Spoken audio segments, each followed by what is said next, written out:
She joins me now, the former ambassador to Ukraine, Marie Yovanovitch. Ambassador, good to see you again. Thank you for being with us. I mean, this is all ancient history, but it's important to understand because you were, at the time you were recalled, at the very front line of something that was crucially important. And gosh, had you been allowed to just continue your work, maybe we'd be in a different position than we are today. But here we are. Entering the third year of this full-scale invasion of Ukraine. And I wanted to just see what you're feeling, what you're thinking right now.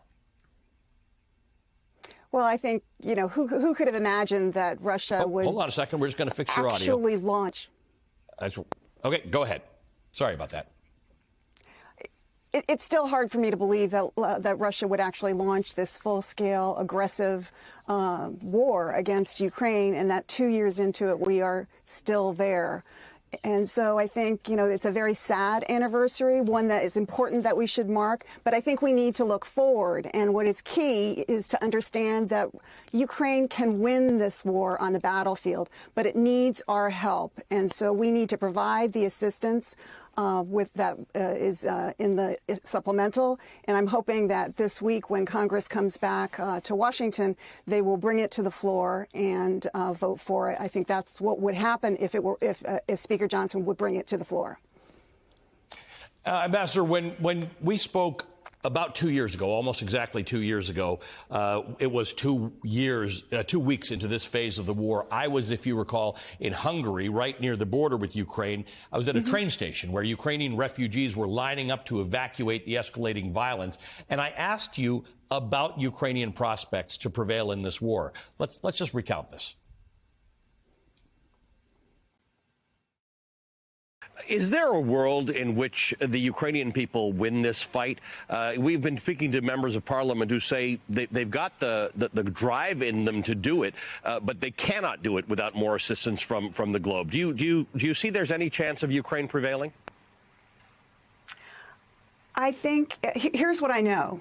Russia is not going to prevail. Russia may, over time, if it really doubles down, they may win the war, but they are never going to win the peace because the Ukrainian people will resist, as you are seeing them do every day right now. They will resist through a guerrilla movement. They will resist through acts of civil disobedience. They will make the price so high for a Russian occupation that it will not be sustainable. Russia's miscalculation in invading Ukraine is, you know, a tragedy for the Ukrainian people and the Ukrainian nation.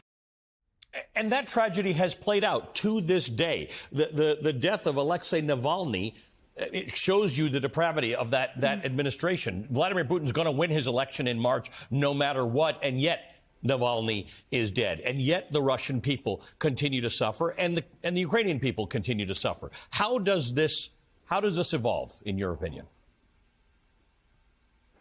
Well, what I'm hoping is that the U.S. will provide that crucially necessary assistance. And I just want to put in a small plug that everybody in your TV audience can help in this effort by calling their representatives and their senators and letting them know that they support assistance to Ukraine. That is important because the majority of Americans do support assistance to Ukraine, and it is vitally necessary, and it is vitally necessary right now.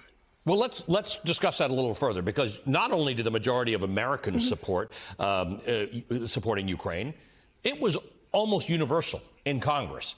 The majority of Republicans supported this. Now we have this weird situation in which it was tied to the border bill. The Republicans got the border bill they wanted, but then they rejected it. And Donald Trump, who is apparently the Speaker of the House now, just keeps on doing things that are not going to allow this to get through. I'm a little worried that Vladimir Putin and other world leaders are picking up on this idea that if I wait out the next 9 months, things are going to get better for me. Yeah, I think that's exactly what we're seeing. I mean, we hear a lot about Russia wants to negotiate. That is absolutely not true. Russia is making clear that they are looking at the short term, looking forward to Russian elections in March to make sure that that Putin gets an overwhelming victory that he will use as a referendum on the war, even though I'm not sure at all that that is the case. And I think that he's waiting for our elections, and he's not just waiting, he is actively trying to shape our elections with the use of disinformation and the use of bots and trying to divide our society against itself. So we're seeing that among our adversaries, but also among our allies who are wondering whether we are going to support Ukraine, and what does that mean if they require our support at some future time. And so I think little by little, you're going to see allies and partners hedging their bets. And what that means is if they can't count on us for support, ultimately, in the future, we're not going to be able to count on them for support. That is a very dangerous place for the U.S. to be in, because our alliances, our partnerships around the world is one of our greatest strengths. You know, people talk about America first, but America first could very well become America alone. You know, it's interesting you say that, because when you talk about NATO and the Article 5, which is how the mutual defense part about it, the only time it's ever been invoked is in defense of America. Yes. After the attacks of 9/11. The rest of NATO said, it is as if we have been attacked. We will come to your aid as if we have been attacked. But just the other day, since you and I saw each other at Columbia University, just the other day, Donald Trump said on a stage that he would encourage Russia to do, quote, whatever the hell they want to, end quote, to NATO allies in response to somebody saying, well, what if all these countries don't pay don't pay as much as they're supposed to for NATO? I think that was a wild thing for Donald Trump to say. Yeah, I mean, words kind of fail me to describe what he said, and the damage that it causes to our standing in the world. It is important that we be understood that we are a steadfast ally and partner, and that countries, adversaries and allies understand that we are steadfast. And bringing this back to Ukraine, the question is being raised now as people see our internal turmoil over this question, when in fact the majority of Americans support this policy and the majority of representatives and senators on the Hill support it as well. We need to move forward on this. Speaker Johnson has said that he wants to provide support to Ukraine. Now is the time.